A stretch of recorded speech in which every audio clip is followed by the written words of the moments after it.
Hello friends, welcome to Ignite Academy. So आज आपण current affairs November 2025 मधलं जे करंट अफेअर्स आहे त्याची चर्चा करणार आहोत फॉर व्हेरियस एक्झामिनेशन ज्या रिसेंटली आता अनाउन्स झालेल्या आहेत. पीएमसी जेई असेल किंवा नाशिक महानगरपालिका असेल, त्यानंतर एमजेपी आहे. या वेगवेगळ्या परीक्षांसाठी आपल्याला करंट अफेअर्सचा पार्ट खूप जास्त महत्त्वाचा राहू शकतो आणि त्या अनुषंगाने नोव्हेंबर 2025 मध्ये नेमक्या काय काय अशा घडामोडी झालेल्या आहेत त्याची चर्चा आपण करणार आहोत थ्रू एमसीक्यू. म्हणजे ज्या पद्धतीने परीक्षेमध्ये प्रश्न येणार आहेत त्याच फॉर्मॅटमध्ये आपण या सेशनमध्ये एमसीक्यूच्या थ्रू हे सगळं करंट कव्हर करण्याचा प्रयत्न करणार आहोत. ठीक आहे. सो माझं नाव मंगेश कुलकर्णी आणि मी या सेशन मध्ये आपलं स्वागत करतो. ओके. सो करंट अफेअर्सचा हा पूर्ण भाग जो आहे तो अगेन किती महत्वाचा आहे हा वेळोवेळी आपल्याला PYQ बघून कळतेच, राईट. आणि याच कॉन्टेक्स्ट मध्ये या वेगवेगळ्या ज्या एक्झाम्स आहेत त्या कॉन्टेक्स्ट मध्ये आपण बघतो की आपल्याकडे या विविध बॅचेस देखील अवेलेबल आहेत. त्या देखील तुम्ही एकदा चेक करू शकता. जसं MJP असेल, NMC असेल, WRD आहे, TMC आहे. या वेगवेगळ्या ज्या परीक्षा आहेत, इव्हन RRB जेई या परीक्षांसाठी मेकॅनिकल इंजिनिअरिंगची एक रेकॉर्डेड बॅच आपल्याकडे अवेलेबल आहे, ज्यामधले टेक्निकल आणि नॉन टेक्निकल एक्सपर्ट्स आपल्या इथे तुम्हाला दिसत आहेत. सो इग्नाइट अकॅडमीच्या ॲपवरती तुम्हाला ही बॅच परचेस करता येऊ शकेल.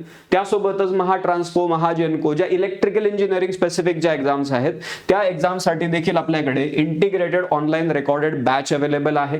आणि मग त्यामध्ये पूर्ण not only technical part but या वेगवेगळ्या परीक्षांमध्ये जो नॉन टेक्निकल पार्ट जो येतोय तो देखील या पर्टिक्युलर बॅच मध्ये कव्हर करून दिला जाणार आहे. आणि टेस्ट सिरीज देखील यामध्ये इन्क्लुडेड आहेत. पर्टिक्युलर टॉपिक वरचे MCQ सेशन्स देखील यामध्ये कव्हर केले जातात. ठीक आहे. फीज इथे दाखवलेली आहे. इग्नाइट अकॅडमीच्या ऍप वरती तुम्हाला ही बॅच बघायला मिळेल. खाली नंबर पण स्क्रोल होत आहेत, तिथून देखील तुम्ही कॉन्टॅक्ट करून अधिक माहिती घेऊ शकता.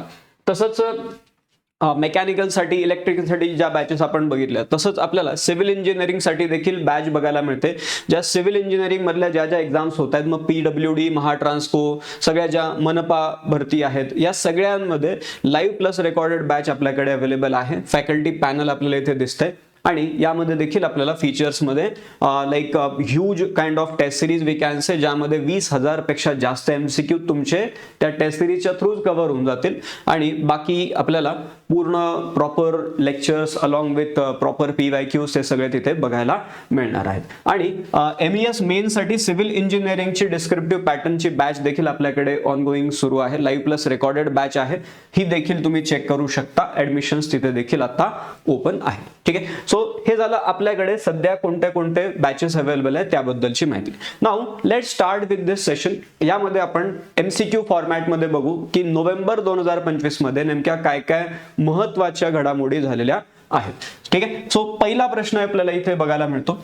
पहिला प्रश्न, just read the question. India has recently withdrawn its military presence from Ayni airbase. ठीक आहे. भारताने मिलिटरी तिथून काढून घेतलेलं आहे. This airbase is situated in which country. ठीक आहे. कोणत्या देशामध्ये आहे हा Ayni airbase? AYNI. Option A आहे उझबेकिस्तान, ऑप्शन बी आहे कझाकस्तान, ऑप्शन सी आहे ताजिकिस्तान आणि ऑप्शन डी आहे किर्गिस्तान. आता हे चारही देश जे आहेत हे बेसिकली कोणत्या रिजन मध्ये येतात? तर these are central Asian countries, right. मध्य आशियाई भागामधले हे सगळे देश आहेत. आणि अयनी एअरबेस यापैकी कुठे लोकेटेड आहे? तर हा लोकेटेड आहे ताजिकिस्तान मध्ये. ठीक आहे. लक्षात ठेवायचं आहे ताजिकिस्तान मध्ये. आता ताजिकिस्तान मध्ये हा जो बेस होता याच्याबद्दल थोडंफार अजून ऍडिशनल माहिती देखील आपण घेऊन ठेवू. जसं India has ended its military presence at Ayni airbase in Tajikistan. आणि यासाठी आपण बघतो की ऑलरेडी एक इंडिया आणि ताजिकिस्तान यांच्यामध्ये बायलॅटरल एग्रीमेंट होता आणि तो एग्रीमेंट जो आहे तो 4 वर्षाआधी संपलेला होता. बेसिकली या गोष्टी अग्रीमेंटच्या थ्रू होतील, राईट. उगाच थोडी आपण आपले मिलिटरी तिकडे पाठवणार आहे, right. There will be some kind of agreement, right. आणि हे जे एग्रीमेंट आहे 4 वर्षाआधी संपलेलं होतं आणि त्यामुळे this particular move was expected kind of move only, right. The Soviet era base, Soviet काळामधला बेस आहे, located about 10 kilometre from Dushanbe. Dushanbe काय आहे तर ती राजधानी आहे, राईट, ताजिकिस्तानची. आणि this was renovated by India. म्हणजे जो सोव्हिएट काळामधला एअरबेस आहे तो इंडियाने रिनोव्हेट केलेला होता at a cost of around $100 million, right. आणि मग यामध्ये सगळं सिस्टम्स वगैरे त्यांनी अपग्रेड करून घेतलेल्या होत्या आणि from that point onwards only तिथे इंडियाचा मिलिटरी प्रेझेन्स होता, जो रिसेंटली इंडियाने तिथून विड्रॉ केलेला आहे. ठीक आहे, लक्षात ठेवायचं अयनी एअरबेस कुठे लोकेटेड आहे, तर हे ताजिकिस्तान मध्ये लोकेटेड आहे. ठीक आहे. Then moving to the second question. ठीक आहे. हा सेकंड क्वेश्चन आहे प्रवेग डायनामिक्स. ठीक आहे. हा प्रवेग डायनामिक्स. आता प्रवेग डायनामिक्स बद्दलचा हा पुढचा प्रश्न आहे. Pravaig dynamics has developed India's first defence electric vehicle. What is its name? ठीक आहे. प्रवेग डायनामिक्स इंडियाचं पहिलं डिफेन्स इलेक्ट्रिक व्हेकल, म्हणजे इलेक्ट्रिक व्हेकल मध्ये आपण लाईक 2 व्हीलर 3 व्हीलर 4 व्हीलर असे सगळे बघतोय आसपास, राईट. आता इथे ते म्हणतात की पहिलं डिफेन्स इलेक्ट्रिक व्हेकल आहे भारताचं आणि हे डेव्हलप केलेलं आहे प्रवेग डायनामिक्स नावाच्या एका कंपनीने. मग हे त्या व्हेकलचं नाव काय ठेवलेलं आहे त्यांनी? ठीक आहे. What is the name of that electric vehicle? मग ऑप्शन ए आहे वीर, दुसरा ऑप्शन आहे वज्र, तिसरा आहे अग्नी आणि चौथा आहे रक्षक. ठीक आहे. हे 4 ऑप्शन आपल्याला इथे दिसतात. So name of that particular electric vehicle is Veer. ठीक आहे. आपलं भारताचं पहिलं डिफेन्स इलेक्ट्रिक व्हेकल आहे, त्याचं नाव काय आहे? वीर. ठीक आहे. In October 2025 Praveg dynamics private limited, again ही प्रायव्हेट कंपनी आहे, ज्यांनी हे वीर नावाचं इलेक्ट्रिक व्हेकल बनवलेलं आहे, which is an electric tactical all terrain vehicle. ETATE म्हणजे काय? तर हे अशा प्रकारचं व्हेकल आहे जे कोणत्याही प्रकारच्या, म्हणजे एकदम असं खडबडी जमीन असेल तिथे चालू शकेल, स्मूथ असेल तर तिथे चालेलच, राईट. ऑल टेरेन सगळ्या प्रकारच्या जमिनींवरती चालेल अशा प्रकारचं हे व्हेकल आहे, right. It is India's first defence focused electric vehicle and one of the world's earliest operational electric tactical vehicle. पूर्ण जगामध्ये म्हणजे सुरुवात खूप कमी देशांनी असे बनवलेले असं ते म्हणतात, right. Veer has successfully cleared military trials also आणि आता त्याला मिनिस्ट्री ऑफ डिफेन्सच्या आयडेक्स प्रोग्रामच्या अंडर देखील रेकॉग्निशन मिळालेलं आहे. आयडेक्स प्रोग्राम म्हणजे काय? Innovation for defence excellence. म्हणजे बेसिकली अशा कोणत्याही गोष्टी ज्या डिफेन्समध्ये इनोव्हेटिव्ह गोष्टी होत आहेत त्या गोष्टींना या प्रोग्रामच्या अंतर्गत मिनिस्ट्री ऑफ डिफेन्सद्वारे रेकॉग्नाइज केलं जाते, राईट. सो तो प्रोग्राम जो आहे त्याचं नाव आहे आयडेक्स प्रोग्राम आणि त्या अंतर्गत देखील प्रवेग डायनामिक्सच्या या वीर नावाच्या इलेक्ट्रिक व्हेकलला रेकॉग्नाइज केलं गेलेलं आहे. ठीक आहे. लक्षात काय ठेवायचंय? प्रवेग डायनामिक्स कंपनीचं नाव वीर. वीर काय आहे तर हे इलेक्ट्रिक टॅक्टिकल व्हेकल आहे, भारताचं पहिलं डिफेन्स इलेक्ट्रिक व्हेकल त्याला आपण म्हणतोय. ठीक आहे. Then question number 3. हा जवळपास सगळ्यांनी मॅच पण बघितलेली असेल त्यामुळे माहिती असेल तुम्हाला. हे India clinched the ICC women's cricket world cup 2025 title by defeating which team in the final match? कोणत्या टीमला तिथे हरवलेलं आहे? Australia, England, New Zealand and South Africa. कोणती टीम होती? It was South Africa, right.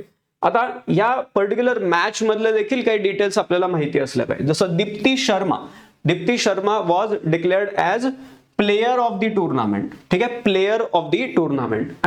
आणि अजून पण काही ऍडिशनल फॅक्ट्स देतात की she was the first cricketer, म्हणजे मेन वुमेन दोन्ही मिळून जरी आपण बघितलं, she was the first cricketer to both score 50 and take 5 for in a world cup knockout match. ठीक आहे. नॉकआउट मॅच मध्ये म्हणजे ऑलराऊंडिंग परफॉर्मन्स आपण म्हणू शकतो, ज्यामध्ये 50 रनही केलेले आहेत आणि 5 विकेट देखील घेतलेल्या आहेत आणि नॉकआउट मॅच मध्ये असं करणारी पहिली क्रिकेटर. ठीक आहे. मेन वुमेन दोन्ही मिळून. त्यानंतर लॉरा वॉल्वार्ट. ठीक आहे. लॉरा वॉल्वार्ट साऊथ आफ्रिकेचे प्लेयर आहे आणि she finished as the tournament's highest run scorer. किती? 571 रन केलेले आहेत. किती? 9 इनिंग्स मध्ये. Laura Wolvaardt. आणि Shefali Varma she was declared player of the match in the final, right. So हे 3 नावं आपल्याला इथे माहिती असले पाहिजे. And this is our team जे आता वर्ल्ड कप जिंकलेला आहे. कोणाला हरवलेलं आहे तर साऊथ आफ्रिकेला हरवलेलं आहे. Then question number 4. Which country has become the first in the world to implement generational ban on tobacco use? कोणती कंट्री आहे ज्यांनी जनरेशनल बॅन तिथे डिक्लेअर केलेला आहे on tobacco use? Australia, Maldives, Indonesia and Malaysia. Australia, Maldives, Indonesia and Malaysia. Here the right answer will be option B, Maldives. ठीक आहे. मालदीव्सनी हे केलेलं आहे आणि अशी बेसिकली आपण म्हणतोय की पहिलीच कंट्री आहे, first country. So Maldives has become the first country to introduce generational tobacco ban which will be effective from 1st November 2025. म्हणजे by this time you are watching this video, तो ban effective झालेला आहे. Under this law anyone born on or after January 1, 2007 including tourist, म्हणजे जे बाहेरचे लोक मालदीव मध्ये आले ते पण, इज प्रोहिबिटेड फ्रॉम परचेसिंग और युजिंग टोबॅको. ठीक आहे, म्हणजे 1 जानेवारी 2007 नंतर ज्यांचा जन्म झालेला आहे किंवा या म्हणजे मालदीव मधले लोक तर इन्क्लूड आहेतच, बट टुरिस्ट पण, तर त्यांना तिथे परचेस करता येणार नाही किंवा यूज करता येणार नाही tobacco. That is the meaning of generational ban here. Okay, so B इथे उत्तर असायला पाहिजे. Next question number 5. Question number 5 बघा. Which Indian state has achieved the distinction of eliminating extreme poverty? कोणतं राज्य आहे ज्यांना हा मान मिळालेला आहे की एक्स्ट्रीम पॉवर्टी एलिमिनेट केली म्हणतात. ठीक आहे, आंध्र प्रदेश, तामिळनाडू, केरळ आणि महाराष्ट्र. कोणतं राज्य असायला पाहिजे जे अशा प्रकारचे त्यांनी अचीवमेंट केलेली आहे? And in this case the right answer will be Kerala. ठीक आहे, सो केरळ राज्याने एक्स्ट्रीम पॉवर्टीला एलिमिनेट केलंय असं त्यांनी तिथे डिक्लेअर केलेलं आहे. So Kerala Piravi day, Kerala Piravi day 1 November 2025 ला हा जो दिवस आहे, तर या दिवशी केरळमध्ये अनाऊन्स केलं गेलेलं आहे that it had wiped out extreme poverty, becoming the first state in India to do so. पहिलं राज्य भारतामधलं ज्यांनी एक्स्ट्रीम पॉवर्टीला तिथे इरॅडिकेट केलेला आहे. And this achievement was the result of extreme poverty eradication programme, EPEP. ठीक आहे, हा प्रोग्राम आहे तिकडच्या सरकारचा, एक्स्ट्रीम पॉवर्टी इरॅडिकेशन प्रोग्राम, जो तिथल्या लेफ्ट डेमोक्रॅटिक फ्रंट गव्हर्नमेंटनी, केरळ सरकारने तिथे अनाऊन्स केलेला होता 2021 मध्ये. EPEP, extreme poverty eradication programme कोणाचा आहे ते देखील लक्षात राहू द्या. आणि असं करणारी, एक्स्ट्रीम पॉवर्टी इरॅडिकेट करणारे केरळ पहिलं राज्य आहे ते देखील आपल्याला माहिती असलं पाहिजे. Question number 6. The newly identified jumping spider species Pilia Malenadu was discovered in which Indian state? ठीक आहे, जम्पिंग स्पायडर स्पेसी आहे, पिलिया मेलनाडू नाव आहे, कोणत्या राज्यामध्ये सापडलेलं आहे? अशा प्रकारचे प्रश्न बऱ्याचदा आपल्याला कॉमनली बघायला मिळणार आहेत, किंवा एखादा पर्टिक्युलर स्पेसी आहे तो कुठे सापडलेला आहे. कधी इथे तर त्यांनी नाव नाही विचारलं, नाव प्रश्नामध्ये दिलेलं आहे, पण तो स्पायडर आहे की नाही असे प्रश्न विचारू शकतात नुसतं नाव देऊन. पिलिया मेलनाडू काय हवं, तो स्पायडर आहे, राईट. मग हे कुठे सापडलेलं आहे? तर कर्नाटक, महाराष्ट्र, गुजरात आणि तामिळनाडू 4 ऑप्शन आहेत. कुठे सापडलेलं आहे? तर हे सापडलेलं आहे कर्नाटकमध्ये. ठीक आहे, जम्पिंग स्पायडर स्पेसी आहे, कर्नाटकामध्ये सापडलेलं आहे, पिलिया मेलनाडू. ठीक आहे, जम्पिंग स्पायडर स्पेसी नाव आहे पिलिया मेलनाडू. आणि मग हे जे कर्नाटकमध्ये पण तो स्पेसिफिक भाग कोणता आपण म्हणतोय, जो वेस्टर्न घाट्सवाला भाग आहे, तिथे आपल्याला हे सापडलेलं आहे. ठीक आहे, आणि ते बेसिकली त्याचं लोकेशन वगैरे पण दाखवलेलं आहे. तर इथे ना जिल्हा कोणता आहे तो एक माहिती असतं, चिकमंगलुरू डिस्ट्रिक्ट, चिकमंगलुरू डिस्ट्रिक्ट. आता हा जो जिल्हा आहे, हा जिल्हा बेसिकली इथे कॉफी प्लांटेशन साठी खूप जास्त फेमस आहे, कॉफी. आणि त्यासोबतच आयर्न ओरचा साठा आपल्याला इथे बघायला मिळतो, चिकमंगलुरू डिस्ट्रिक्ट. ठीक आहे, आता कॉफी म्हटलं की या भागामध्ये एक हिल आहे, त्याचं नाव आहे बाबा बुदान हिल. सो बाबा बुदान हिलच्या भागामध्ये आपल्याला इथे कॉफी प्लांटेशन बघायला मिळतात. इव्हन नेस्कॅफे वगैरे ते देखील इथून त्यांचे कॉफी सीड्स जे आहेत ते सोर्स करतात, right. So in that case this is important area, आणि याच भागामध्ये आपल्याला हा जम्पिंग स्पायडर स्पेसी सापडलेला आहे. ठीक आहे, आणि दिस बिलॉंग टू द पिलिया जेनस ऑफ जम्पिंग स्पायडर. तो जेनस जो आहे त्यांचा काय, पिलिया. ठीक आहे, आता हे जे नाव आहे ते तिथल्या एरियाचं नाव आहे मेलनाडू, आणि त्या भागामधून तो जिथं सापडला त्याच्यावरून त्याला नाव दिलेलं आहे. ठीक आहे, आणि हे का बरं महत्वाचं आहे? बिकॉज लास्ट पिलिया स्पेसी, अशा प्रकारची लास्ट टाइम जी स्पेसी सापडली होती ती 123 वर्ष आधी सापडलेली होती. लास्ट टाइम जेव्हा सापडलेलं 123 वर्ष आधी 1902 मध्ये केरळमध्ये सापडलेलं होतं. And this is the first time both male and female species of this genus have been identified. याच्या आधी असं दोघं एक सोबत सापडलेले बघायला मिळालेलं नाहीये. दिस इज द फर्स्ट टाइम की दोन्ही मेल आणि फिमेल दोन्हीही स्पेसीज तिथे सापडलेले आहेत. ठीक आहे, सो अशा प्रकारचा दिसणारा हा स्पायडर आहे, जम्पिंग स्पायडर, त्याचं नाव आहे पिलिया मेलनाडू. ठीक आहे, then question number 7. Where will the upcoming national coral reef research institute be establish? कुठे एस्टॅब्लिश होणार आहे national coral reef research institute? कुठे एस्टॅब्लिश होणार आहे? लक्षद्वीप, ओडिशा कोस्ट, अंदमान निकोबार आयलँड आणि गुजरात कोस्ट.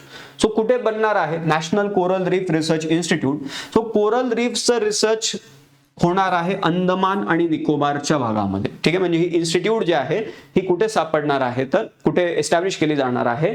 अंदमान आणि निकोबार आयलँडच्या भागामध्ये एस्टॅब्लिश केली जाणार आहे. ठीक आहे. So India is going to open national coral reef research institute Andaman Nicobar island मध्ये असणार आहे. आणि बेसिकली कोरल रीफला कशा पद्धतीने कन्झर्व करता येऊ शकेल, कारण आजकाल आपण बघतो की कोरल ब्लिचिंगचा जो इन्सिडेंट आहे तो मोठ्या प्रमाणात आपल्याला बघायला मिळतो आणि त्यामुळे कोरल रीफ्सला सर्व्हाइव्ह करण्यासाठी रिसर्च जी आहे ती या इन्स्टिट्यूटमध्ये केली जाईल. कुठे असणार आहे? तर अंदमान निकोबारच्या भागामध्ये असणार आहे. ठीक आहे. Then question number 8, operation Sagar बंधू रिसेंटली इन न्यूज, हे कशाशी रिलेटेड आहे? ऑपरेशन सागर बंधू. ऑप्शन ए आहे strengthening India's maritime trade routes, म्हणजे त्यासाठी हे ऑपरेशन चालवलं जाईल मेरीटाईम ट्रेड रूट्सला अजून इम्प्रूव्ह करण्यासाठी. दुसरं आहे humanitarian relief to Sri Lanka after cyclone दितवा. ते सायक्लॉन जे आलेले त्यानंतर नुकसान झालेले, तर आपण मदत म्हणून श्रीलंकेला काही गोष्टी पाठवतोय.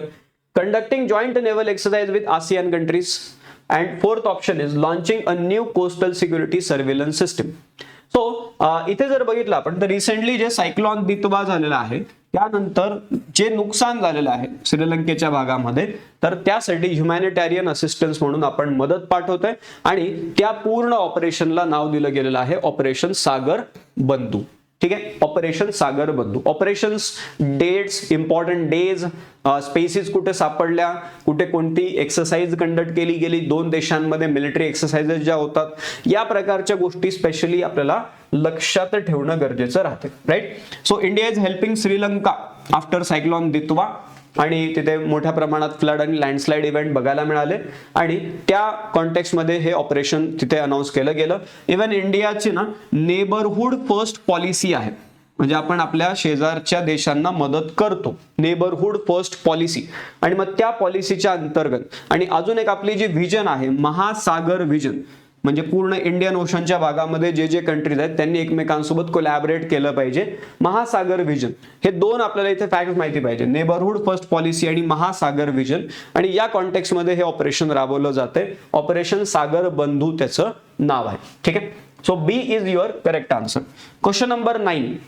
Question number 9. Who has been recently appointed as new chairman of Central Board of Indirect Taxes and Custom CBIC. Naveen chairman म्हणून कोणाला अपॉइंट केलं गेलेलं आहे? ठीक आहे. ऑप्शन ए आहे संजय कुमार अग्रवाल, ऑप्शन बी आहे विवेक रंजन, ऑप्शन सी आहे विवेक चतुर्वेदी आणि ऑप्शन डी आहे विवेक जोहरी. सो कोणाला अपॉइंट केलं गेलं नवीन चेअरमन म्हणून? तर ऑप्शन सी इथे असायला पाहिजे, विवेक चतुर्वेदी, न्यू चेअरमन ऑफ सीबीआयसी. ठीक आहे. आता हे आपण आता जे बोलत होतो की काय काय आपल्याला वाचणं गरजेचं आहे, त्यामध्ये हे पण एक ऍड होते. राईट. अपॉइंटमेंट्स, रिसेंट अपॉइंटमेंट, कोण रिसेंटली कोणत्या पदावरती नियुक्त केलं गेलेलं आहे, सो ते आपल्याला इथे माहिती असलं पाहिजे. ठीक आहे. So option C will be correct here. CBIC that is central board of indirect taxes and custom, त्याचे नवीन चेअरमन झालेले आहेत विवेक चतुर्वेदी. आता हे कोण आहेत? तर हे सिनियर IRS ऑफिसर आहेत, इंडियन रेव्हेन्यू सर्व्हिस मधले हे अधिकारी आहेत आणि हे नवीन चेअरमन झालेले आहेत. आता यांच्या आधी कोण होतं? मग यांच्या आधी संजय अग्रवाल जे आहेत, संजय अग्रवाल हे तिथे चेअरमन होते आणि ही रिटायर्ड ऑन 30 नोव्हेंबर 2025. ठीक आहे. अजून एक महत्वाची गोष्ट जी आपल्याला माहिती पाहिजे, बऱ्याचदा हे असे पण विचारतात की ठीक आहे आता सीबीआयसी चे नवीन चेअरमन कोण झाले? संजय अग्रवाल, पण ते चेअरमन व्हायच्या आधी काय करत होते ते पण विचारलं जाऊ शकते. So in that case before this Chaturvedi worked as the principal director general of vigilance and was chief vigilance officer in CBIC.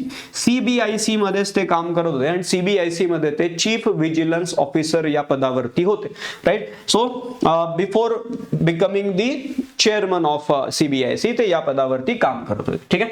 So option C will be your correct answer. Question number 10.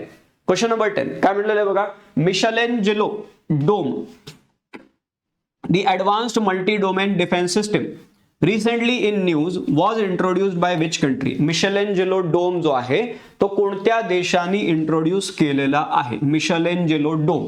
Option A France, option B Italy, त्यानंतर option C Germany आणि option D United Kingdom. So Michelangelo dome जो आहे हा कोणत्या देशाने introduce केलेला आहे? The answer to this question will be option B Italy. ठीक आहे, इटलीने इंट्रोड्यूस केलेला हा डोम आहे. ठीक आहे, so Italy has launched a new advanced defence system, त्याचं नाव आहे मिशेलेंजेलो डोम. ठीक आहे, कधी कधी असंही विचारू शकतात की हे काय आहे, मिशेलेंजेलो डोम काय आहे. पण डोम म्हणल्यावरती असं कन्फ्युज केलं जाऊ शकते की आर्किटेक्चरल फीचर काय असेल किंवा कोणतं नवीन बिल्डिंग बनवलेली आहे असं पण तिथे विचारलं जाऊ शकतं. बट आपल्याला माहिती पाहिजे की हे काय तर डिफेन्स सिस्टीम आहे. ठीक आहे, now it is made bye defence company Leonardo नावाची ही कंपनी आहे, इटालियन कंपनी. तिथे हे बनवलं गेलेलं आहे आणि बेसिकली हे कशासाठी आहे? To protect the country from many kind of modern threats. Right, मग यामध्ये आपण बघतो की बऱ्याचशा देशांमध्ये असं राहते. This is not the first time any country is having this. Right, म्हणजे मिसाईल अटॅक असेल, ड्रोन अटॅक असेल, सायबर अटॅक असेल, या वेगवेगळ्या प्रकारच्या मॉडर्न थ्रेट्स पासून देशाला प्रोटेक्ट करणं हे या मिशेलेंजेलो डोमचं ऑब्जेक्टिव्ह आहे. राईट, इव्हन सायबर अटॅक्स पासून प्रोटेक्ट करणं. राईट, तो एक भाग आपल्याला इथे दिसतो. इव्हन स्पेस मधून जर काही अटॅक होत असतील स्पेस मधून तर ते त्याच्यापासून देखील प्रोटेक्शन करू शकते त्या पर्टिक्युलर देशाला. Right, now this system shows Italy's plan to focus on future defence technologies such as AI, satellite, drone and strong digital system. मग या पूर्ण जे नवीन नवीन डेव्हलपमेंट होत आहेत त्याला आपण त्याच्यासाठी तयार राहिलं पाहिजे. म्हणजे त्याचे जे पॉझिटिव्ह साईड्स आहेत ते तर आहेच, बट त्याचे निगेटिव्ह जे इम्पॅक्ट होऊ शकतात त्यापासून काय करणं गरजेचं आहे? प्रोटेक्शन करणं देखील गरजेचं आहे कंट्रीचं. आणि मग त्यासाठी हे मिशेलेंजेलो डोम इटलीने तिथे बनवलेलं आहे. ठीक आहे, question number 11, Riyadh metro. Question number 11, Riyadh metro recently included in Guinness world record. Guinness world record त्यासाठी तर for being world's longest fully driverless metro system. जगातली सगळ्यात लांब पूर्णपणे बिना ड्रायव्हरची चालणारी मेट्रो सिस्टीम. मग हे रियाद मेट्रो जर लॉंगेस्ट आपण म्हणतोय तर लांबी किती असा प्रश्न विचारला जाऊ शकतो की longest fully driverless metro system total length त्याची काय आहे? 120 किलोमीटर, 156 किलोमीटर, 126 किलोमीटर की 176 kilometre. So what is the length of this train? तर लेंथ जी आहे याची 176 किलोमीटर ही लेंथ आहे. ठीक आहे, 176 किलोमीटर. ठीक आहे, तो रियाद मेट्रो आणि हा गिनीस वर्ल्ड रेकॉर्ड झालेला आहे आणि 6 मेट्रो लाईन्स त्याच्या आहेत. जवळपास 85 स्टेशन्स आपल्याला या रियाद मेट्रोच्या लाईन्स वरती बघायला मिळतात. ठीक आहे, so option D will be your correct answer. Question number 12, हा पुढचा प्रश्न घ्या. According to Asia power index 2025 which is released by Australia's Lowy Institute, what is India's rank in regional power? Basically they are talking about political power here. So regional power index मध्ये इंडियाचा rank जो आहे तो किती सांगितला गेलेला आहे? Option A आहे फर्स्ट रँक आहे, ऑप्शन बी सेकंड, ऑप्शन सी थर्ड आणि option D fourth. So regional power index J आहे म्हणजे एशियाच्या भागामध्ये इंडियाची पॉवर कशी आहे हे दाखवणारी इंडेक्स आपण म्हणू शकतो किंवा ओव्हरऑल कोणाची पॉवर कशी आहे एशियाच्या भागामध्ये, पॉलिटिकल पॉवर, त्याबद्दलचा हा पूर्ण मुद्दा आहे. ऑस्ट्रेलियाचं ते लोवी इन्स्टिट्यूट आहे त्यांनी बनवलेली ही इंडेक्स राहते. मग या इंडेक्स मध्ये जर आपण बघितलं तर इंडियाचा रँक जो आहे तो किती आहे तर 3रा रँक आपल्याला बघायला मिळतो. ठीक आहे, आता एशिया पॉवर इंडेक्स मध्ये पहिले 2 जे देश आहेत ना, सो ते it is not necessary globalised world मध्ये ना हे गरजेचं नाहीये की एशिया पॉवर इंडेक्स म्हणल्यावरती एशियामधल्याच देश त्यामध्ये असतील. Right, so Asia power index मध्ये म्हणजे एशियामध्ये बाहेरच्या देशांचा कोणाचा इन्फ्लुएन्स जर जास्त असेल तर ते देखील या इंडेक्स मध्ये येऊ शकतात. मग हे आपल्याला इथे दिसूनच जाते की या इंडेक्सला टॉप करणारी कंट्री आहे अमेरिका. म्हणजे एशिया पॉवर इंडेक्स मध्ये पहिल्या नंबरला अमेरिका आहे. So that is the point here. So India has been ranked third in the Asia Power Index 2025 after United States and China. म्हणजे पहिल्या नंबरला युनायटेड स्टेट्स आहे एशिया पॉवर इंडेक्स मध्ये, दुसऱ्या नंबरला चायना आहे. आणि हे कोण म्हणतंय तर this is as per Australia's Lowy Institute. ठीक आहे, Lowy Institute. Now the report says India's power in Asia is growing because its economy, military strength and diplomatic relations are improving. ठीक आहे, आपली पॉवर इकॉनॉमी वाढते त्यामुळे आपली power वाढते, military strength वाढती आहे, इव्हन आपले जे वेगवेगळ्या देशांसोबत असणारे डिप्लोमॅटिक रिलेशन्स आहेत ते चांगले होत आहेत आणि त्यामुळे इंडियाचा रँक एवढा वरती आलेला आपल्याला दिसतो. म्हणजे अमेरिका आणि चायना नंतर भारत येतो या इंडेक्समध्ये. This is the 7th edition of the index आणि यामध्ये जवळपास 27 देशांना स्टडी केलं गेलेलं आहे आणि अल्टिमेटली मग त्यांचं मिलिटरी पॉवर कशी आहे, इकॉनॉमी कशी आहे, त्यानंतर मग कल्चर पण त्यामध्ये ते मोजतायत. म्हणजे पॉवर म्हणल्यावरती फक्त असं नाही की कोणावर कोण जाऊन बॉम्ब टाकला त्यालाच पॉवर म्हणत नाही, तर it is also like culture, तुमचं रेझिलियन्स कसं आहे, अचानक कुठं काय भूकंप वगैरे आला तर तुम्ही एकदमच लाईक कोलॅप्स होताय का, राईट. सो या सगळ्या गोष्टी तिथे बघितल्या जात आहेत आणि अल्टिमेटली त्यावरून मग इथे पॉवर काउंट केली जाते. मग एशिया पॉवर इंडेक्स मध्ये पहिल्या नंबरला अमेरिका, दुसऱ्याला चायना आणि तिसऱ्या नंबरला आपल्याला इंडिया बघायला मिळते. कोण दिलेलं आहे इंडेक्स? ऑस्ट्रेलियाचं लोवी इन्स्टिट्यूट आहे, त्यांनी ही इंडेक्स दिलेली आहे. ठीक आहे. Next question number 13. Dash has been declared as India's first integrated financial city. Integrated financial city भारतातली पहिली कोणती आहे? नवी मुंबई, अमरावती, कोची स्मार्ट सिटी आणि बेंगलुरू फायनान्शियल डिस्ट्रिक्ट. पहिली इंटिग्रेटेड फायनान्शियल सिटी कोणती आहे? तर इथे एक अजून एक हिंट तुम्हाला, किंवा ही क्वांटम कम्प्युटर वरती चालणारी, क्वांटम कम्प्युटिंग वरती चालणारी भारतातली पहिली सिटी, क्वांटम कम्प्युटिंग सिटी. म्हणजे या प्रश्नाचं जे उत्तर आहे ती जी सिटी आहे that is also India's first quantum computing city. Yes. So first integrated financial city planned पद्धतीने जे डेव्हलप केली जाते आहे त्याचं नाव आहे ऑप्शन बी अमरावती. ठीक आहे, Amaravati. This is India's first integrated financial city. Amaravati म्हटल्यावरती बेसिकली 3 अमरावती आपण बघतो. आपल्याकडे महाराष्ट्रामध्ये अमरावती आहे ते नाही आहे, राईट. अमरावती नावाची नदी आहे जे तामिळनाडू मधून वाहते. बट हे जे अमरावती आपण म्हणतोय this is the city, right. Andhra प्रदेशची नवीन राजधानी म्हणून ज्याला डेव्हलप केलं जाते ती अमरावती आपण म्हणतोय. So Amravati is being developed as India's first fully planned financial city. आणि मग तिथे वेगवेगळे जे गव्हर्नमेंटचे फायनान्शियल ऑफिसेस आहेत ते बनवले जाणार आहेत आणि एक ठिकाणी पूर्ण एक फायनान्शियल हब तयार करण्याचा प्लॅन तिथे केला जातोय. आणि यामधून ते म्हणतात की जवळपास 6,500 जॉब्स जे आहेत ते प्रोव्हाइड केले जातील. 6,500 जॉब्स डायरेक्ट एम्प्लॉयमेंट क्रिएट होणार आहे because of this declaration as a financial city, right. Question number 14 घ्या. Which city has recently become the world's most populous urban agglomeration according to new UN-backed assessment? United नेशनच्या under जी एक assessment केली गेली तर त्या अंतर्गत कोणती सिटी आहे जे जगातली सगळ्यात मोस्ट पॉप्युलस अर्बन एग्लोमेरेशन म्हणून कन्सिडर होते. अर्बन एग्लोमेरेशन म्हणल्यावरती आपण म्हणतोय की असा एक भाग जिथे बेसिकली खूप मोठ्या प्रमाणामध्ये लोक राहतात. ठीक आहे. सो कोणती सिटी असायला पाहिजे? टोकियो आहे, शांघाई आहे, जकार्ता आहे आणि मुंबई आहे. सो कोणती सिटी असायला पाहिजे जी जगातली सगळ्यात मोस्ट पॉप्युलस अर्बन एरियामध्ये काउंट होती? ठीक आहे, अर्बन एग्लोमेरेशन ते म्हणतात. तो कोणती सिटी असायला पाहिजे? तर ऑप्शन आहे इथे जकार्ता. ठीक आहे, जकार्ता. टोकियो, शांघाई, जकार्ता आणि मुंबई. जकार्ता म्हणल्यावरती एकेकाळी आपण बघतो की इंडोनेशियाची राजधानी, आता राजधानी त्यांनी शिफ्ट केलेली आहे, राईट. कमेंट बॉक्समध्ये तुम्ही टाईप करून सांगू शकता की नवीन राजधानी कुठे गेलेली आहे, इंडोनेशियाची. बट जकार्ता हे त्या यादीमध्ये पहिल्या नंबरला आलेलं आहे. मोस्ट पॉप्युलस अर्बन एरिया जगामधला. ठीक आहे, Jakarta. Option C is your correct answer. Jakarta has now become the world's most crowded city area. Most crowded city area. आणि याच्या आधी जर बघितलं आपण तर टोकियो होतं, आता जकार्ता झालेला आहे. आणि हे जे UN बॅक्ड जे रँकिंग्स आहेत त्यामध्ये आपण काय बघतो किंवा 9 of the 10 biggest cities in the world are in Asia. म्हणजे 10 मोठे जे शहर आहेत त्यापैकी 9 जे आहेत ते आशियामध्ये येतात. जकार्ताच्या नंतर सेकंड नंबरला कोण असेल? सेकंड नंबरला ढाका आहे. ठीक आहे, ढाका 37 मिलियन पॉप्युलेशन आहे ढाका शहराची. जकार्ताची 42 मिलियन चाललेली आहे.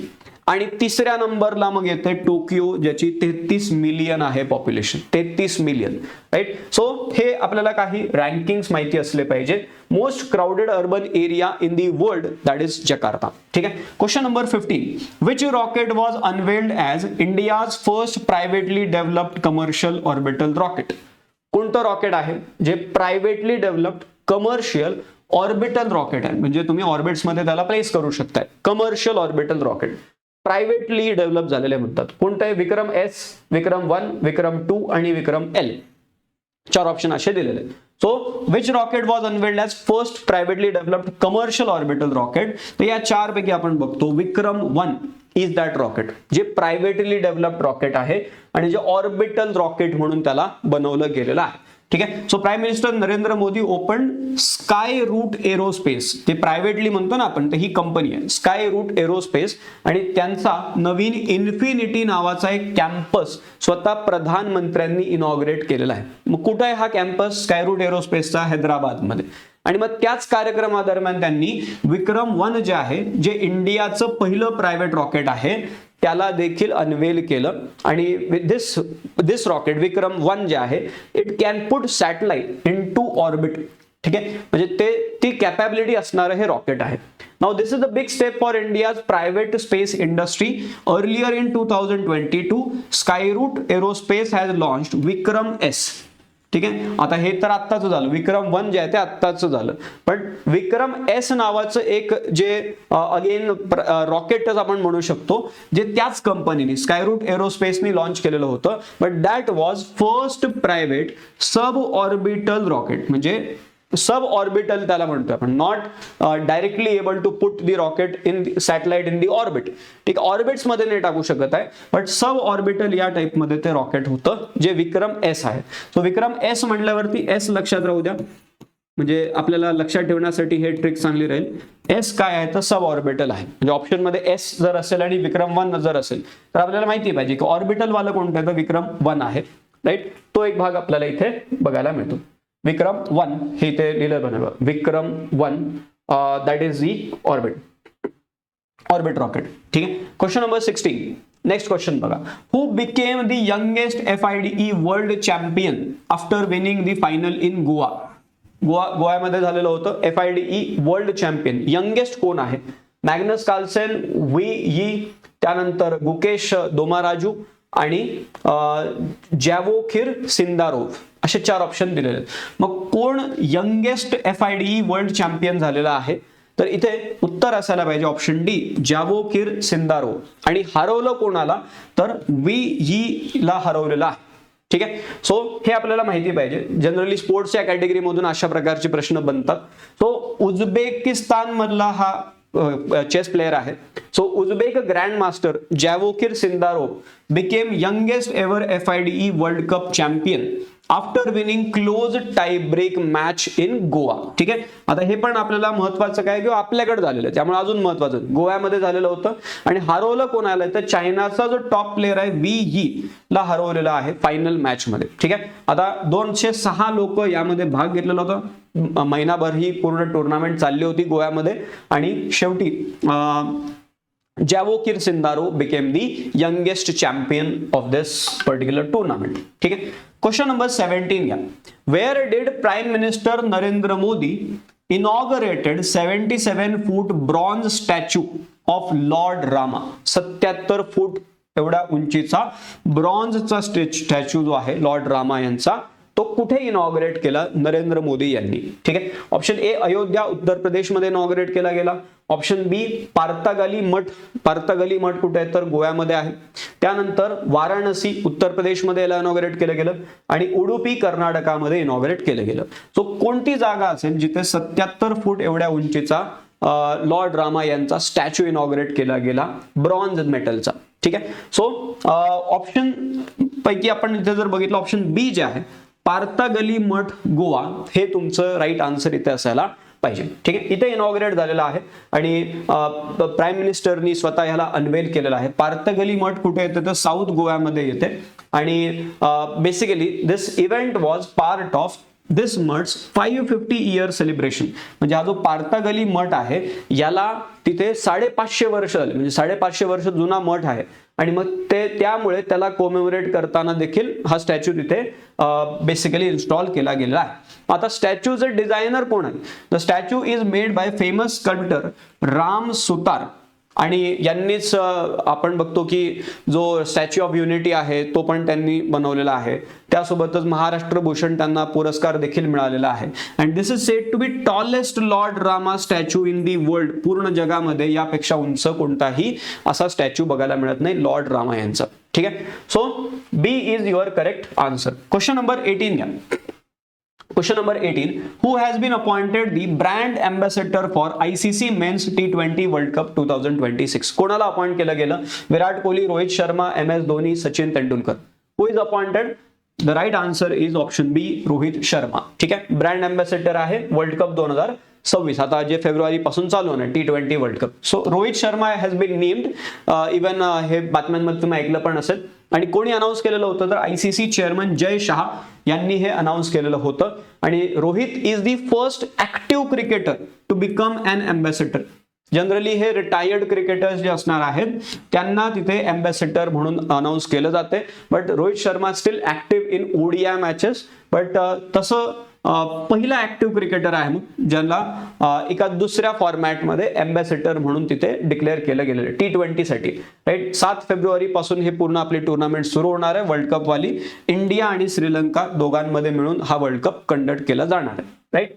सो तो एक भाग झाला. क्वेश्चन नंबर 19 घ्या. Mount Kilimanjaro that was recently seen in news is located in which country? Mount Kilimanjaro कोणत्या देशात आहे? France, Japan, Australia, Tanzania.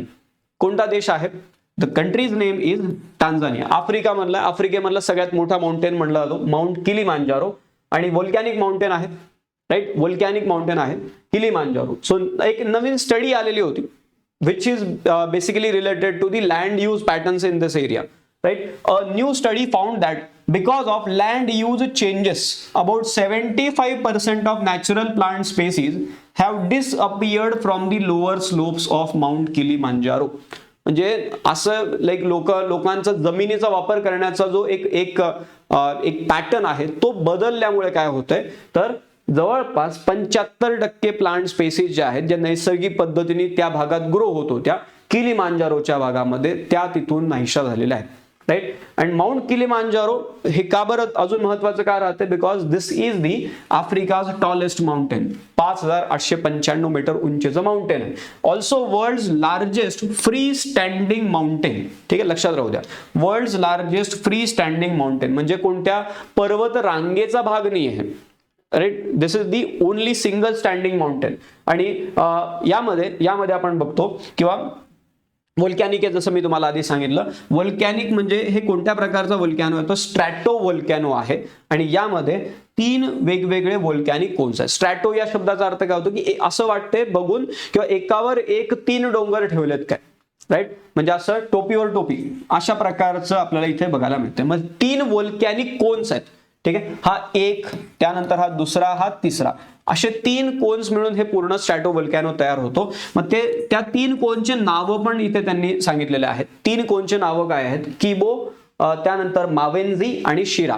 ठीक आहे. किबो, मावेन्झी आणि शिरा हे 3 व्होल्कॅनिक कोन्स आहेत. कोणत्या व्होल्कॅनिक माउंटेनचे असं विचारलं तर आपल्याला माहिती पाहिजे mount Kilimanjaro. That is your right answer. टांझानियामध्ये येते.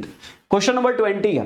Question number 20. Where was National Conference on Handloom and Handicraft 2025 held? कुठं हे नॅशनल कॉन्फरन्स कंडक्ट केलं गेलं? ऑप्शन ए आहे झारखंड, ऑप्शन बी आहे ओडिशा, ऑप्शन सी आहे मध्य प्रदेश आणि ऑप्शन डी आहे गुजरात.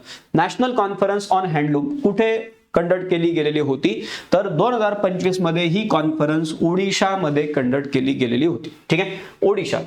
आता यामध्ये आपण बघतो की ही जी कॉन्फरन्स आहे ओडिशामध्ये पण स्पेसिफिकली कुठे तर भुवनेश्वर मध्ये ही कॉन्फरन्स कंडक्ट केली गेली होती. आणि ऑब्जेक्टिव्ह काय असणार आहे? हँडलूमला लाईक प्रमोट करणं. राईट. त्या गोष्टी त्यामध्ये येणार आहेत. आता इथे मिनिस्ट्री ऑफ टेक्सटाईलनी हा इव्हेंट ऑर्गनाइज केलेला होता. ते एक आपल्याला माहिती पाहिजे. And during this conference this national traditional textile mission हे अनाऊन्स केलं. एक स्कीम पण अनाऊन्स केली गेली. थोडक्यात स्कीम म्हणू शकतो, मिशन म्हणू शकतो. नॅशनल ट्रॅडिशनल टेक्सटाईल मिशन 2026 पासून 2031 म्हणजे 5 वर्षासाठी हे चालू होणार आहे. तर हे जे मिशन आहे हे या कॉन्फरन्स दरम्यान अनाऊन्स केलं गेलेलं होतं. आणि यामध्ये मग टेक्सटाईलला एक नेक्स्ट लेवलवरती नेण्यासाठी कामं केले जाणार होते. ठीक आहे. नाव लक्षात राहू द्या. National traditional textile mission during this conference it was announced आणि कुठे ही कॉन्फरन्स घेतली गेली तर भुवनेश्वर मध्ये घेतली गेली. ठीक आहे, तो एक भाग झाला. त्यानंतर question number 21, on which date each year is world immunisation day observed. World immunisation day तारीख काय असते? 7 नोव्हेंबर, 8 नोव्हेंबर, 9 नोव्हेंबर आणि 10 नोव्हेंबर. ठीक आहे, नोव्हेंबर महिन्यामधले काही महत्वाचे दिवस पण या सिरीज मध्ये आपण कव्हर करतोय. तो 7, 8, 9 आणि 10 कोणत्या तारखेला वर्ल्ड इम्युनायझेशन डे असतो? तर वर्ल्ड इम्युनायझेशन डे जो आहे तो बेसिकली आपल्याला 10 नोव्हेंबरला बघायला मिळतो. ठीक आहे, 10 नोव्हेंबर. दरवर्षी 10 नोव्हेंबरला किंवा इम्युनायझेशन किंवा वॅक्सिनचं महत्व काय आहे, वॅक्सिनेट होणं का गरजेचं आहे, सो या गोष्टींचं अवेअरनेस स्प्रेड करण्यासाठी हा वर्ल्ड इम्युनायझेशन डे तिथे कंडक्ट केला जातो आणि WHO द्वारे ह्याला सुरुवात केली गेलेली होती. वर्ल्ड हेल्थ ऑर्गनायझेशन 2012 पासून हा दिवस ते ऑब्झर्व्ह करतात, WHO. आता याच्यामध्ये काय असतं ना, जेव्हा डे आपण वाचतो तर दरवर्षी तो दिवस जेव्हा सेलिब्रेट केला जातो तर त्याचे काही ना थीम्स पण तिथे डिक्लेअर केले जातात. सो 2025 मध्ये हा जो वर्ल्ड इम्युनायझेशन डे आहे आणि पूर्ण तो आठवडा जो असतो त्याला वर्ल्ड इम्युनायझेशन वीक देखील म्हणतात. ठीक आहे, म्हणजे दिवस 10 नोव्हेंबर आणि तो पूर्ण जो वीक आहे त्याला वर्ल्ड इम्युनायझेशन वीक आपण म्हणतो. तर दोघांची थीम जी आहे ती एकच थीम आहे. ठीक आहे, म्हणजे वर्ल्ड इम्युनायझेशन डे ची थीम काय झाली 2025 मध्ये? Immunisation for all is humanly possible. सगळ्यांना इम्युनायझेशन प्रोव्हाइड करणं हे आपल्याला शक्य आहे. ही थीम आहे या वेळेसची 2025 ची. Immunisation for all is humanly possible. Okay, so तो एक भाग आपल्याला इथे बघायला मिळतो. आन्सर काय याचा? Option D. त्यानंतर question number 22, exercise Mitra Shakti 2025.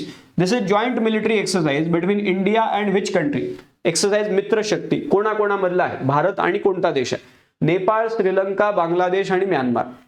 मित्र शक्ती नाव आहे. मित्र शक्ती कोणत्या 2 देशांमधला आहे? तर इंडिया आणि बांगलादेश. राईट, इंडिया आणि बांगलादेश. ठीक आहे, 11वं एडिशन आहे, म्हणजे आता ही एक्सरसाइज 11व्यांदा होती आहे. राईट, जॉइंट मिलिटरी एक्सरसाइज आहे, म्हणजे नेव्ही एअरफोर्सच्या पण एक्सरसाइज राहतात, हे मिलिटरी एक्सरसाइज आहे. So 11th edition of this military exercise Mitra Shakti 2025. This started at foreign training node in Belagavi, Karnataka. ठीक आहे, कर्नाटक मध्ये ही एक्सरसाइज तिथे कंडक्ट केली गेलेली यावेळेस 10 नोव्हेंबरला झालेली होती आणि 2 देशांमध्ये चांगलं कोऑर्डिनेशन राहावं यासाठी बेसिकली ते केलं जातं. ठीक, लक्षात काय ठेवायचंय?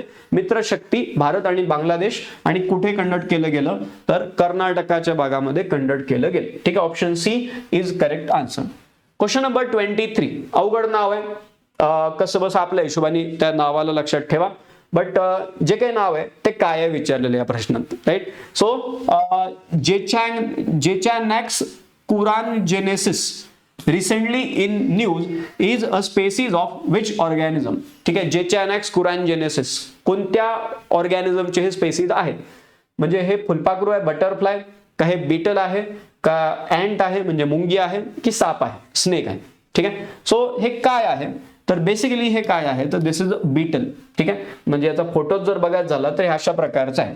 ठीक आहे, म्हणजे फ्रंट साइड बॅक साइड दोन्ही दाखवलेलं बीटल जे असतात छोटे किडे, सो तो किडा आहे तो हा. ठीक आहे, so scientist have found a new water insect. पाण्यामध्ये सापडतो जेचॅनॅक्स कुरानजेनेसिस आणि this is a kind of water penny beetle. हे बिटलचा प्रकार आहे, वॉटर पेनी बिटल. सो वॉटर पेनी बिटल आहे and this is discovered in the fast flowing Kurangani stream in Bodi Hills of Western Ghats in Tamil Nadu. ठीक आहे, तो कुरानजेनेसिस जे नाव आलेलं आहे ते कुरानगनी स्ट्रीम आहे, पाण्याचा प्रवाह आहे बोडी हिल्सच्या भागात वेस्टर्न घाट्स मध्ये तामिळनाडू. आणि this is the first time a beetle from जेचॅनॅक्स group has been found in Tamil Nadu. पहिल्यांदा असं सापडलेलं आहे. या आधी only 3 similar species were known and they were found in other Asian countries. म्हणजे थोडक्यात भारतामध्ये पहिल्यांदा अशा प्रकारचं बीटल सापडलेला आहे, तो पण कुठे तर तामिळनाडूच्या भागामध्ये. Right, so B is your correct answer here. Question number 24 घ्या. India's first indigenous vessel traffic management system. Vessel म्हणजे शिपिंग वेसल आपण म्हणतोय. So vessel traffic management system पूर्ण इंडिजिनस पद्धतीने भारतामध्ये पहिली कोणी डेव्हलप केलेली आहे? So India's first indigenous VTMS vehicle traffic management system, जे पोर्ट्ससाठी वापरली जाणार आहे, कारण बंदरांवरती पूर्ण शिपची ट्रॅफिक मॅनेज करावी लागते. मग ते कोणी डेव्हलप केलेलं आहे? ऑप्शन ए आहे IIT मद्रास, ऑप्शन बी आहे IIT बॉम्बे, ऑप्शन सी आहे IIT अहमदाबाद आणि ऑप्शन डी आहे IIT कानपूर. सो कोणी बनवलेलं आहे ही सिस्टीम? IIT मद्रासने बनवलेली आहे. ठीक आहे, this is important point. IIT Madras. आता हे IIT मद्रास मधले रिसर्चर्स जे आहेत VTMS त्यांनी बनवलेले आहे, लक्षात राहू द्या. आणि the system was created by national technology centre for ports, waterways and coast in accordance with the guidelines of Ministry of Port, Shipping and Waterways. आता हे IIT मद्रास मधले रिसर्चर्स आहेत, त्यांनी ह्याला बनवलेलं आहे. आणि ओव्हरऑल जर आयडिया बघितली तर हे सेंटर पण त्यामध्ये ते म्हणतात की या सेंटरची ती आयडिया आहे नॅशनल टेक्नॉलॉजी सेंटरची, आणि त्यामध्ये ministry of port, shipping and वॉटरवेजनी गाईडलाईन्स प्रोव्हाइड केलेल्या होत्या. ठीक आहे, बस हे लक्षात राहू द्या. VTMS जे आहे व्हेकल ट्रॅफिक मॅनेजमेंट सिस्टीम कोणी बनवलेलं आहे? तर IIT मद्रासनी बनवलेलं आहे. क्वेश्चन नंबर 25 घ्या. Operation eagle force. आधी एक ऑपरेशन आपण बघितलं, ऑपरेशन सागर बंधू. हे आहे operation eagle force. Recently in news is launched to target which of the following. कशासाठी हे बनवलं गेलं ऑपरेशन ईगल फोर्स?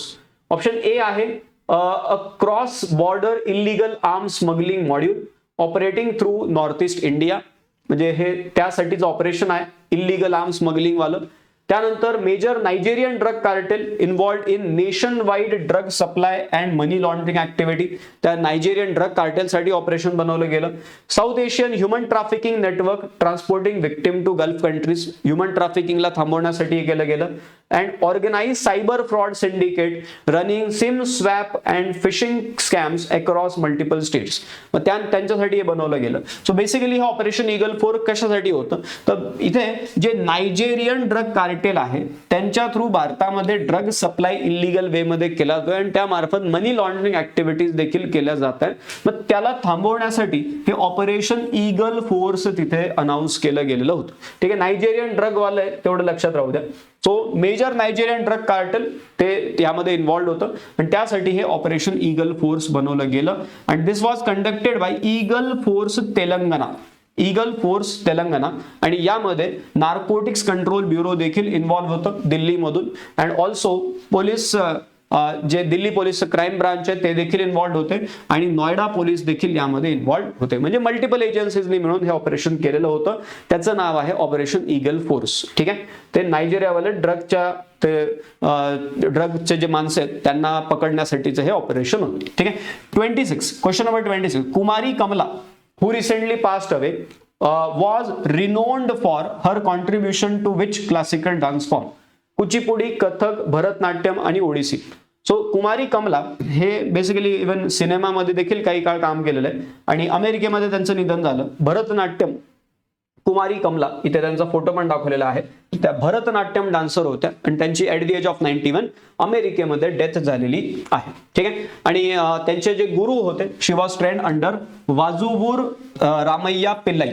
ठीक आहे, वाजुवूर रामय्या पिल्लाई यांच्या अंतर्गत त्यांनी ट्रेनिंग घेतलेली होती आणि मग ते नृत्य आणि अभिनय दोघांमध्ये एक्सपर्ट होते. नृत्य म्हणल्यावरती काय असते? Pure dance.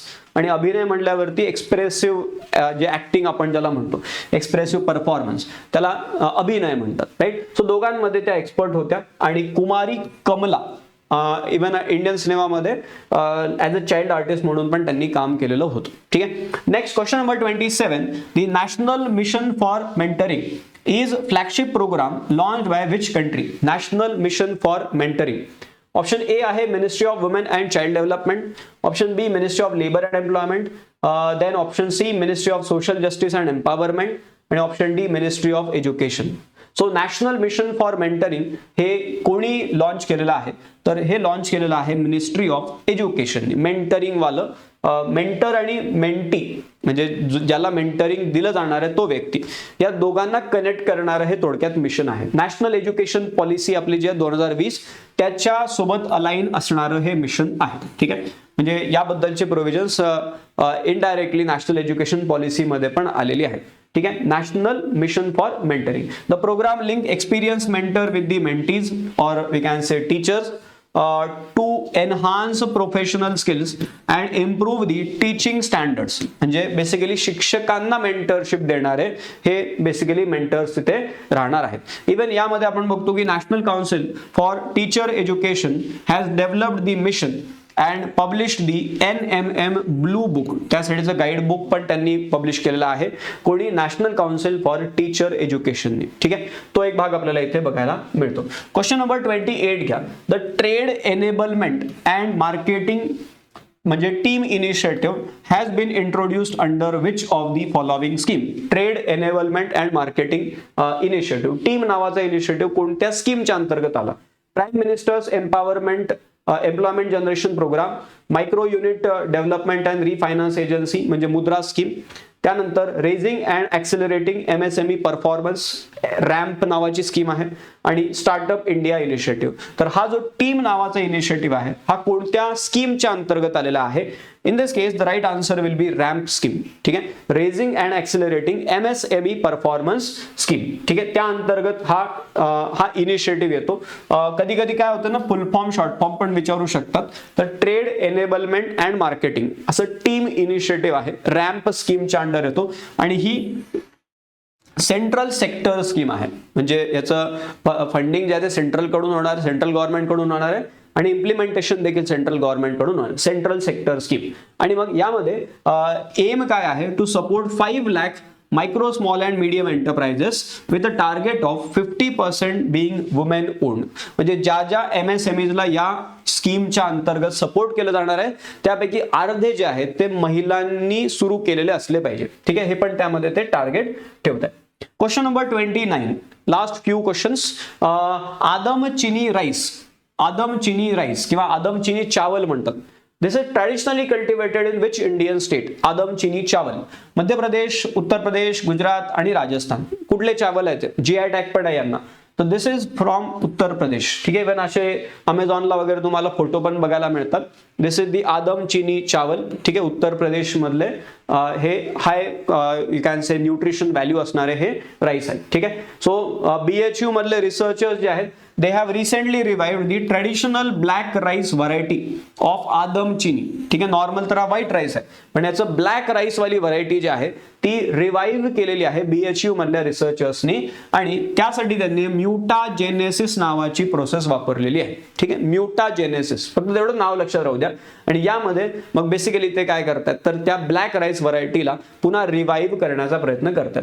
Also non as आदम चिनी चावल हा एक अरोमॅटिक ब्लॅक राईस आहे, स्पेसिफिक अरोमा त्यामध्ये आहे, आणि this basically have like sugar crystal like grains. ठीक आहे, छोटे छोटे ग्रेन्स त्याचे आहेत, अँड स्ट्रॉंग फ्रॅग्रन्स त्यामध्ये आहे. याला GI टॅग पण तिथे दिला गेलेला आहे. GI टॅग जो कधी 22 फेब्रुवारी 2023 ला मिळालेला आहे. But this is again limited kind of tag, म्हणजे हा व्हॅलिड राहणार आहे नोव्हेंबर 2030 पर्यंत. ठीक आहे, सो आदम चिनी चावल कुठला आहे ते लक्षात राहू द्या. कुठला आहे तर उत्तर प्रदेश मधला आहे. ठीक आहे, क्वेश्चन नंबर 30 घ्या. Lycodon irwini, a newly discovered snake species, was found in which region of India? Lycodon irwini कुठं सापडला? Western Ghat, eastern Himalaya, great Nicobar island आणि ईस्टर्न घाट. सो कुठला आहे लायकोडॉन इर्विनी? तर हा येतो ग्रेट निकोबार आयलँड मधला. ठीक आहे, ग्रेट निकोबार आयलँड, लायकोडॉन आयर्विनी. इथे त्याचा फोटो दाखवलेला आहे बघा, प्रॉपर जीभ वगैरे बाहेर काढून बसलेला आहे. लायकोडॉन एकदम शायनिंग टाईपचा ब्लॅक कलर त्या सापाला आपल्याला तिथे बघायला मिळतो, आणि ग्रेट निकोबार आयलँड मधला आहे ते आपल्याला माहिती असलं पाहिजे. आणि this is glossy black wolf snake species, म्हणजे त्यातला प्रकार कोणता आहे तर वुल्फ स्नेक त्याला म्हणतात ते. आणि the snake was discovered in remote southern part of Nicobar islands. ठीक आहे, त्यातला कुठं तर निकोबार आयलँडच्या भागामध्ये सापडला, आणि लायकोडॉन नावाचा ग्रुप आहे त्याचा तो भाग आहे. आणि हे नाव कुठून आलं लायकोडॉन आयर्विनी? तर this is being named in the honour of Australian conservationist Stephen Robert Irwin. ठीक आहे, हे कुठले तर ऑस्ट्रेलिया मधले कन्झर्वेशनिस्ट आहेत, त्यांच्या सन्मानार्थ रॉबर्ट आयर्विनी जे आपण म्हणतो स्टीफन रॉबर्ट आयर्विनी त्यांच्या नावाने हे लायकोडॉन आयर्विनी हे नाव आलेलं आहे. ठीक आहे, question number 31. On which date is National Philosophy Day 2025 observed each year? National Philosophy Day कोणत्या तारखेला असतो? 19 नोव्हेंबर, 20 नोव्हेंबर, 21 नोव्हेंबर, 22 नोव्हेंबर. कोणत्या तारखेला असतो? तर ऑप्शन बी 20 नोव्हेंबरला हा दिवस सेलिब्रेट केला तो नॅशनल फिलॉसॉफी डे. आणि या वेळेची थीम पण माहिती असू द्या, philosophy and global dialogue in the digital era. ठीक आहे, philosophy and global dialogue in the digital era. ठीक आहे, national philosophy day annually celebrate केला तो, दरवर्षी असतो हा. आणि तसं बघायला गेलं तर this is on third Thursday of November, म्हणजे यावेळेस तो 20 तारखेला आलेला आहे, पण असं गरजेचं नाही की दरवेळेस 20 तारखेलाच असेल. तर काय म्हणतात की नोव्हेंबर महिन्याच्या 3ऱ्या गुरुवारी असतो. ठीक आहे, दरवर्षी नोव्हेंबर महिन्याच्या 3ऱ्या गुरुवारी येतो नॅशनल फिलॉसॉफी डे. ठीक आहे, ओके, थीम माहिती असू द्या. 32, question number 32, which state is hosting the national watershed conference 2025? कोणतं राज्य आहे नॅशनल वॉटरशेड कॉन्फरन्स कंडक्ट करणार? आंध्र प्रदेश, कर्नाटक, केरळ आणि तामिळनाडू. कोणत्या राज्यामध्ये ही नॅशनल वॉटरशेड कॉन्फरन्स कंडक्ट केली जाते आहे? आणि उत्तर काय आहे? तर उत्तर आहे आंध्र प्रदेश. ठीक आहे, आंध्र प्रदेश. याच्या आधी आपण आंध्र प्रदेश मधून काय बघितलं? अमरावती. ठीक आहे, अमरावती फायनान्शियल सिटी. तर मग इथे दुसरा मुद्दा येतो आंध्र प्रदेश मधून. डिपार्टमेंट ऑफ लँड रिसोर्स जे आहे, डिपार्टमेंट ऑफ लँड रिसोर्स कोणत्या मिनिस्ट्रीच्या अंतर्गत येते? Ministry of rural development. This is basically collaborating with government of Andhra Pradesh आणि मग ते ही कॉन्फरन्स ऑर्गनाइज करतायत, म्हणजे केली आता नॅशनल वॉटरशेड कॉन्फरन्स. 10 आणि 11 नोव्हेंबर 2025 ला होती. गुंटूर जिथली ते मिरची फेमस आहे, गुंटूर चिली, तर गुंटूर आंध्र प्रदेश, तिथे आपल्याला ही कॉन्फरन्स झालेली बघायला मिळते. ठीक आहे, so option A is your correct answer. Question number 33. Which country is set to host COP32 climate summit in 2027? म्हणजे ते basically United nation framework convention on climate change याची समिट म्हणतात. ठीक आहे, COP32. याच्या आधी आता कुठे झाली होती? ब्राझीलमध्ये झाली होती ना, बेलेन नावाच्या ठिकाणी. आता पुढची कुठे होणार आहे ते विचारतात. COP32 जे कधी 2027 मध्ये जी होणार आहे. Which country set to host this meeting? Kenya, Ethiopia, Uganda आणि इजिप्त. सो कोणत्या देशामध्ये ही मीटिंग होणार आहे? तर ही इथिओपियामध्ये होणार आहे मीटिंग, COP32. ठीक आहे, so Ethiopia set to be officially confirm as host of COP32 in 2027. आणि पहिल्यांदा ह्या देशामध्ये ही समिट होणार आहे. ठीक आहे, this is the first time and east African nation, म्हणजे ईस्ट आफ्रिकेच्या भागामध्ये पहिल्यांदा कोणता असा देश असेल जिथे ही समिट घेतली जाणार आहे आणि युनायटेड नेशनची ही समिट असणार आहे. Right, announcement was made by COP30 president Andre Correa do Lago असं त्यांचं नाव आहे. आणि मग त्यांनी अनाउन्समेंट केली at the opening of COP30, जे कुठे आता मीटिंग 30वी मीटिंग कुठे होणार आहे? तर बेलेम नावाच्या ठिकाणी होणार आहे, ब्राझीलमध्ये. ठीक आहे, बेलेम, ब्राझील. ठीक आहे, त्यानंतर 32 कुठे होणार आहे ते अनाउन्स झालेले इथिओपियामध्ये. आता हे जे आहे बेसिकली हॉर्न ऑफ आफ्रिकाचा भाग आहे, इथिओपिया. ठीक आहे, हे पण आपल्याला विचारलं जाते GK मधून. तर हॉर्न ऑफ आफ्रिकेमध्ये कोणत्या कोणत्या कंट्रीज येतात ते आपल्याला माहिती असलं. त्यापैकी एक आहे इथिओपिया. बाकी कोणत्या कंट्रीज आहेत? बाकी अजून किती? 3 कंट्रीज आहेत. मग त्या कोणत्या कंट्रीज आहेत ते तुम्ही कमेंट बॉक्समध्ये मला सांगायचं आहे. ठीक आहे, हॉर्न ऑफ आफ्रिकेच्या भागामध्ये अपार्ट फ्रॉम इथिओपिया अजून कोणत्या कंट्रीज बघायला मिळतात? राईट, सो जिबुती एक आहे, एक हिंट देऊन टाकली मी. आणि अजून कोणत्या आहेत त्या तुम्ही मला सांगायच्या आहेत. इव्हन इथिओपियाची कॅपिटल काय? ॲडिस अबाबा. ठीक आहे, ॲडिस अबाबा ही इथिओपियाची कॅपिटल. देन क्वेश्चन नंबर 34 घ्या. Question number 34, airbase. आधी आपण अयनी एअरबेस बद्दल बोललो होतो, जे कुठं होतं तर ते ताजिकिस्तान मध्ये होतं. राईट, अजून एक एअरबेस आहे इथं, मुद pneuma airbase. Recently in news is situated in which Indian state और युनियन टेरिटरी? मुद न्यूमा एअरबेस कुठे आहे? अरुणाचल प्रदेश, उत्तराखंड, सिक्कीम आणि लडाख. तर हा एअरबेस जो आहे मुद न्यूमा नावाचा, this is one of the highest airbase in the world आणि भारतामधलं सगळ्यात उंच एअरबेस आहे तो आहे लडाखमध्ये. ठीक आहे, मुद न्यूमा एअरबेस कुठे येतो? लडाखमध्ये. इव्हन असे फोटोज पण न्यूजपेपर मध्ये वगैरे आलेले होते. ठीक आहे, सो हा जो एअरबेस आहे मुद न्यूमा, लडाखमध्ये रिसेंटली त्याला इनॉग्रेट केलं गेलेलं आहे आणि मग तिथे हे एअरक्राफ्ट लँड केलं गेलेलं होतं. सो इनॉग्रेशनच्या वेळेस C-130J नावाचं एअरक्राफ्ट जे आहे ते तिथे लँड केलं गेलेलं होतं आणि लडाखमध्ये 13,700 फूट उंचीवरती आहे, समुद्र सपाटीपासून एवढ्या उंचीवरती हा एअरबेस आपल्याला बघायला मिळतो. And this is the highest airbase in India. महत्वाचं काय की पँगॉंग सो नावाचा लेक आहे ना 3 Idiots वाला, त्याच्या जवळ आहे. आणि त्यासोबतच लाईन ऑफ ऍक्च्युअल कंट्रोल जे आहे म्हणजे भारत आणि चायना यांच्यामधली जी लाईन आहे त्या LAC पासून हा फक्त 23 किलोमीटर अंतरावरती हा एअरबेस आपल्याला बघायला मिळतो. ठीक आहे, नाव लक्षात राहू द्या, मूद न्यूमा एअरबेस. अँड नाव the last question from this session, on which date is Janjatiya Gaurav दिवस? भगवान बिरसा मुंडा यांच्या सन्मानार्थ जो दिवस सेलिब्रेट केला जातो जनजातीय गौरव दिवस, हा दरवर्षी कोणत्या दिवशी ऑब्झर्व केला जातो? 13 नोव्हेंबर, 14 नोव्हेंबर, 15 नोव्हेंबर आणि 16 नोव्हेंबर. राईट, रिसेंटली गव्हर्नमेंटने डिक्लेअर केलेला आहे. तर जनजातीय गौरव दिवस हा कोणत्या दिवशी ऑब्झर्व केला जातो? Option C 15 November. ठीक आहे, 15 नोव्हेंबरला जनजातीय गौरव दिवस आहे. 2025 ची थीम पण लक्षात राहू द्या, socio economic development and awareness.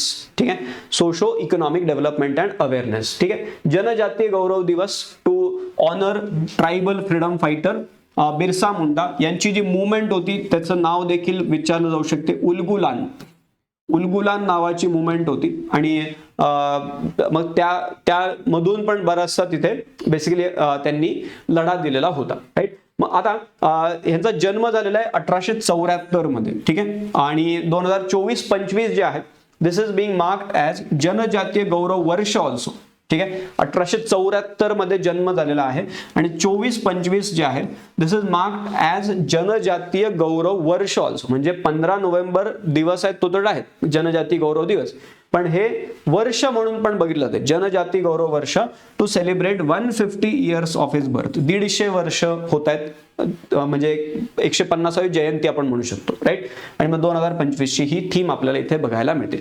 So हे आपले नोव्हेंबर महिन्यामधले महत्वाचे जे MCQs आहेत ते आपण इथे बघितले आणि या माध्यमातून आपण ओव्हरऑल या परीक्षांसाठी कशा पद्धतीने प्रश्न विचारले जाऊ शकतात करंटच्या कॉन्टेक्स्ट मधून त्याचा देखील एक थोडक्यामध्ये आढावा घेतला. आणि जसं मी सुरुवातीला तुम्हाला सांगितलं की ऑलरेडी आपल्या मेकॅनिकल इंजिनिअरिंग, त्यानंतर इलेक्ट्रिकल इंजिनिअरिंग, सिव्हिल इंजिनिअरिंग या वेगवेगळ्या ब्रांचेस, इंजिनिअरिंगच्या ब्रांचेस रिलेटेड ज्या ज्या परीक्षा येत आहेत त्या परीक्षांसाठीच्या ह्या बॅचेस आपल्या सध्या सुरू आहेत. इग्नाइट अकॅडमीमध्ये लाईव्ह रेकॉर्डेड अशा वेगवेगळ्या स्वरूपाच्या बॅचेस आहेत. तुम्ही फक्त काय करा, इग्नाइट अकॅडमीचं ॲप डाउनलोड करा, त्यामध्ये तुम्हाला या बॅचेस बद्दलची क्लिअर आयडिया मिळेल. त्यासोबतच आता जे डिस्क्रिप्टिव्ह पॅटर्न येतोय MPSC राज्यसेवा MES मध्ये, तो डिस्क्रिप्टिव्ह पॅटर्न नुसार देखील आपली बॅच सुरू आहे. लाईव्ह प्लस रेकॉर्डेड बॅच आहे, ती पण तुम्ही एकदा चेक करू शकता. आणि बाकी अशाच इंटरेस्टिंग गोष्टींसाठी, करंट रिलेटेड या सगळ्या डेव्हलपमेंटसाठी आपण रेग्युलरली या आपल्या इग्नाइट अकॅडमीच्या YouTube चॅनलवरती भेटत राहू. आता आपण इथे थांबू. Thank you very much.